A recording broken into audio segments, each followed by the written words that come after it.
I didn't think there was anything more claustrophobia-inducing and terrifying than being trapped in an underwater cave. That is, until I discovered today's top story.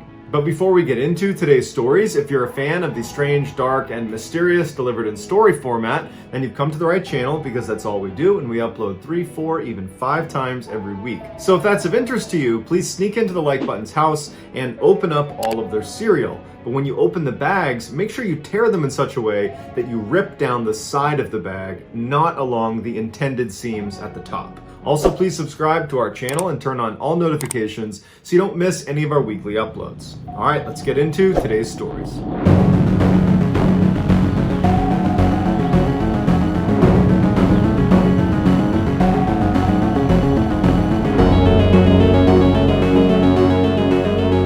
Dukes always seemed to have an issue with respecting boundaries. In 1996, when Daniel was 24 years old, he became obsessed with this video game series called Ultima, which in the early days of PC gaming was this huge hit. It was this open world role-playing fantasy game. Daniel figured out where the creator of this game lived, and in the middle of the night in the spring of that year, he went to this guy's house and he knocked on the door. And when the creator did not answer the door, Daniel's frustrated and he leaves, but comes back a couple hours later and proceeds to break a window, climb inside this guy's house. He goes upstairs and he goes into one of the bedrooms where he crawls into one of the beds and falls asleep. The next morning, when the creator got up, he finds Daniel laying in one of his beds and he starts yelling at him to get out of his house. And Daniel's totally unfazed and he just wants to sleep in this bed. And so the guy calls the police show up and Daniel's still in bed. And so they haul him out and they arrest him. A year later, Daniel would be arrested again for trespassing, this time in Orlando, Florida at SeaWorld, where Daniel had, after hours, snuck into the manatee exhibit and was swimming around with the manatees because apparently he wanted to play with them. But despite his criminal history, Daniel was far from a hardened criminal. In fact, many people that knew him described him as a very gentle, pot-smoking hippie who just adored animals. In 1999, when Daniel was 27, he joined a small religious community of people that practiced Hare Krishna, which is a branch of Hinduism. They get their name from their chant, Hare Krishna, that devotees repeat over and over and over again. During his stay with this community, Daniel basically blew off all of his responsibilities. He didn't really practice the religion, he didn't help out around the temple. Instead, he spent virtually all of his time feeding the wild birds that came to roost inside of the temple's garden. And he kept this notebook where he diligently tracked who had come into the garden, which bird, and how much he had fed them, and what they looked like. Basically, all he cared about were these birds. After a month of living in the Hare Krishna community, Daniel abruptly tells the other worshippers that he's going to be taking a vow of silence. And this really confused the others because Hare Krishna does not encourage its members to take vows of silence. This was something Daniel was just going to do on his own. And so right before he took his vow of silence, he also informed them that he would be leaving. So he takes his vow of silence, he packs his stuff up, and he leaves. After departing, Daniel committed a series of petty offenses through South Carolina, Washington, Texas, and then ultimately in Florida. One of his offenses in Florida was stealing a candy bar at a 7-Eleven. And in court, because of his vow of silence that he was still living up to, he had to write on a piece of paper that he denied the charge. But ultimately, he was sent to jail for 3 days. After his stint in this Florida jail, Daniel gets out and he decides he wants to go back to Orlando, Florida, and go to the SeaWorld where he had previously jumped into the manatee exhibit. And so he was going to go and presumably check out the manatees as well as some other animals. When he got to the park, he made his way over to the killer whale demonstration where some trainers were going to be swimming around in this enclosure with these massive killer whales. And witnesses said they remember seeing Daniel in the stands watching the show being just totally transfixed and open-mouthed and fascinated with what he was looking at. But apparently Daniel's biggest reaction to any part in the show was when the trainers brought out Tilikum, the biggest killer whale ever held in captivity, measuring over 22 feet long and weighing over 12,000 pounds. Daniel was just totally taken with Tilikum. So that night, after the park shut down and everyone went home, Daniel came back, now wearing a bathing suit. He hops the fence and he sneaks back into SeaWorld the same way he did a couple years earlier when he snuck into the manatee exhibit. And somehow he managed to go through the park without being picked up on a camera. And he makes his way over to the killer whale enclosure. He hops the fence, he takes off his shirt, takes off his shoes. So he's just got his bathing suit on, and he jumps into the massive pool with Tilikum. When Daniel jumped into the manatee exhibit, he had said he just wanted to play with the manatees. And so it's assumed that when he jumped in with Tilikum, he just wanted to play with Tilikum. And apparently Tilikum was really eager to play with Daniel, because Tilikum quickly played with Daniel by biting his shorts and bringing him to the bottom of the pool and dragging him along the bottom until Daniel drowned. And then after he drowned, Tilikum basically thrashed him around, throwing him up and down, ripping off pieces of him, until finally he draped Daniel's body over his back, and that's where Tilikum kept him. The next day, when the staff showed up and made this discovery, they couldn't get Daniel's body away from Tilikum because Tilikum wanted to keep his toy. And so they had to use a special medical hoist to lift Tilikum up into the air to recover Daniel's body. Daniel's death was ruled an accident as a result of his poor decision making, and so as such, Tilikum was not punished.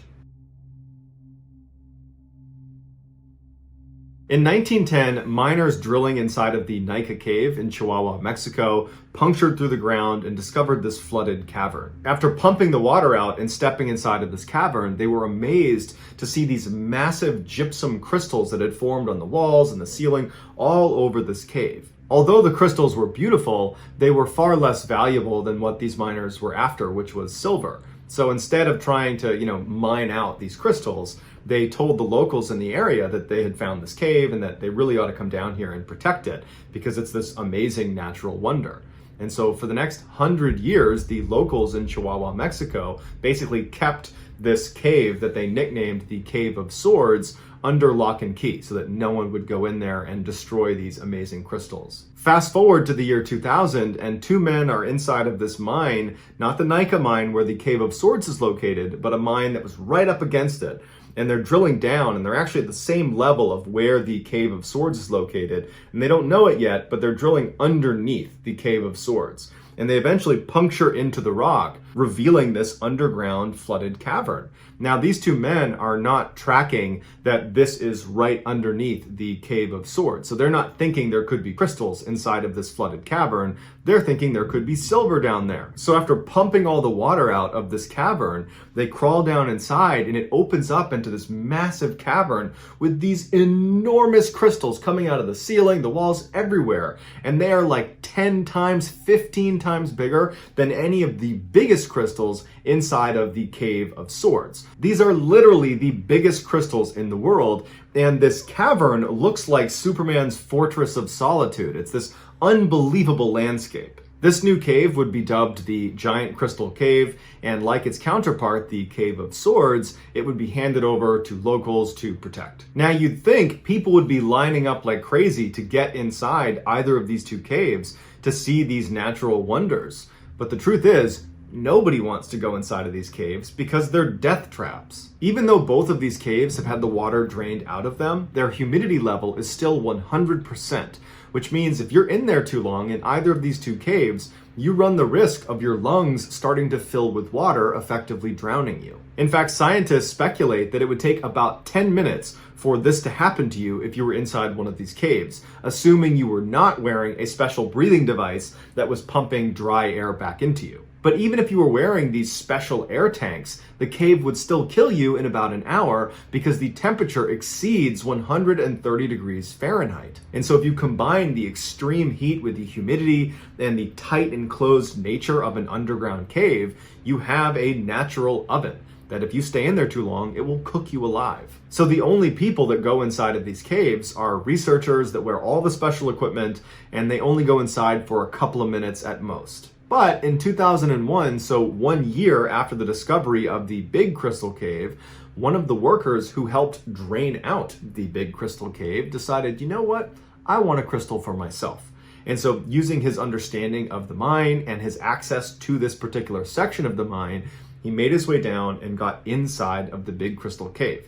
Now, the only special equipment he had was a saw, because he figured he could get in there and saw off a piece of one of these crystals and get out of there in just a couple of minutes, certainly well before anything bad would happen to him. So he gets inside, he identifies the crystal he wants, and he starts sawing off the bottom of this crystal. But it dislodges a huge chunk of the crystal that falls on him. Now, when it fell on him, that didn't kill him, but it pinned him inside of this cave. At this point, reality must have sunk in very quickly for this guy.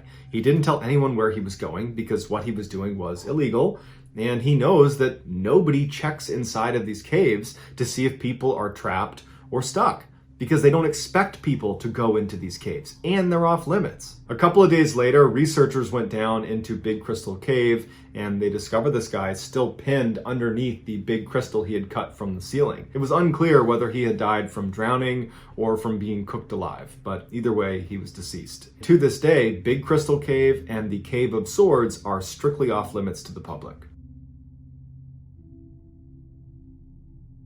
On June 30th, 2002, an 18-year-old named Daniel Dick was on vacation with his mother and his two younger brothers in Hawaii. Daniel had just graduated from his high school in Los Angeles, where he was the student body president. He was known to invite all of his classmates over to his house all the time for dinners, and girls would call him all the time to try to get advice about their boyfriends. And Daniel also would befriend troubled teens in an attempt to kind of pick them up and get them back on the straight and narrow. When he and his family left for this vacation, he had been working part-time at a grocery store and was getting ready to attend California State University in the fall. That morning, Daniel went down to the beach where he planned on doing some swimming and maybe laying out in the sun for a little bit, and pretty quickly he met three girls. And after about 30 minutes of chatting with them, he asked them if they wanted to climb over the fence and check out the blowhole. A blowhole is a fairly narrow hole that is situated on rocks right near where water is crashing. And this hole is usually formed by molten lava that has passed through underneath.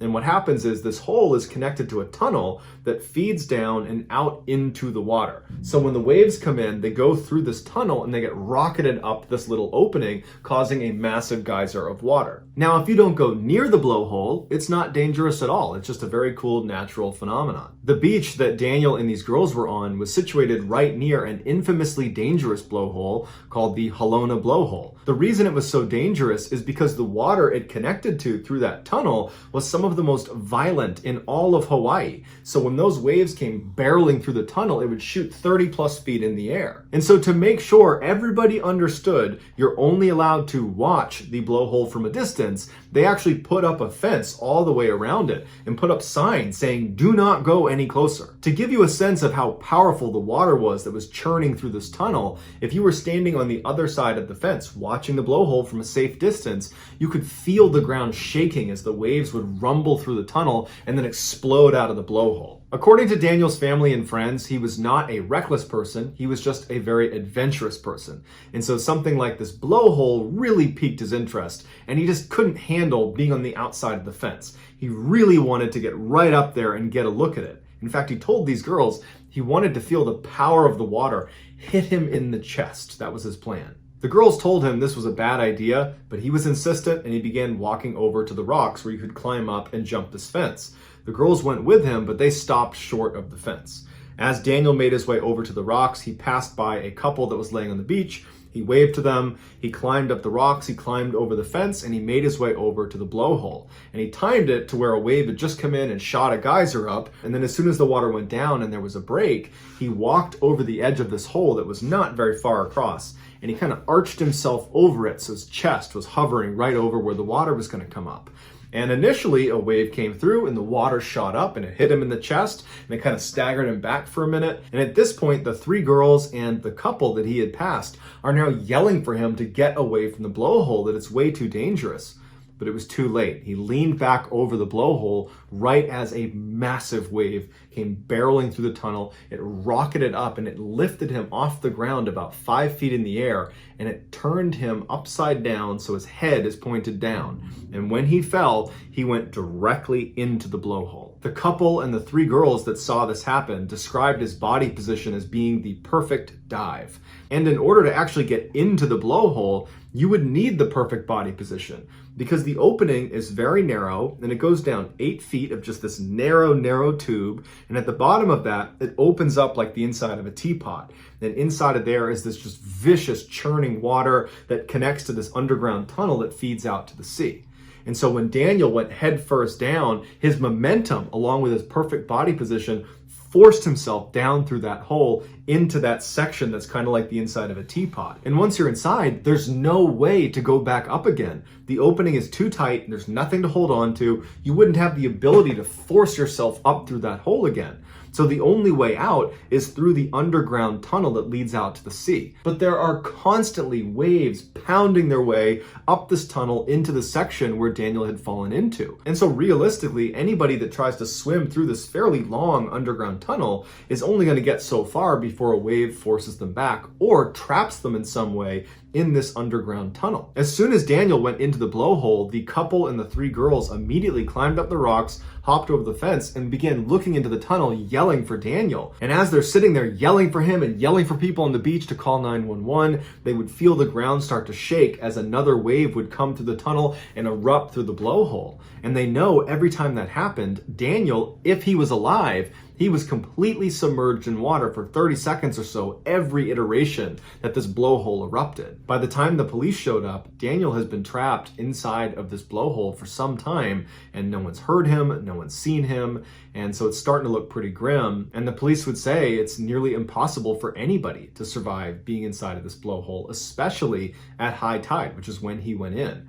In fact, the police would say, we can't even send divers in there until low tide, because if we send someone in now, they're gonna get killed inside of this blowhole. It's too violent inside of there. And so the best they could do was put a weighted line into the blowhole anchored on the outside, so that if by some miracle Daniel was still alive, he'd be able to grab this line and pull himself up. He probably would not be able to pull himself through the hole to safety, but at least he could keep himself out of the water until rescuers could get there the next day at low tide. But when low tide came the next day and divers went out to the water, they discovered Daniel's body. It was floating near the area where water actually gets sucked into the tunnel and out through the blowhole.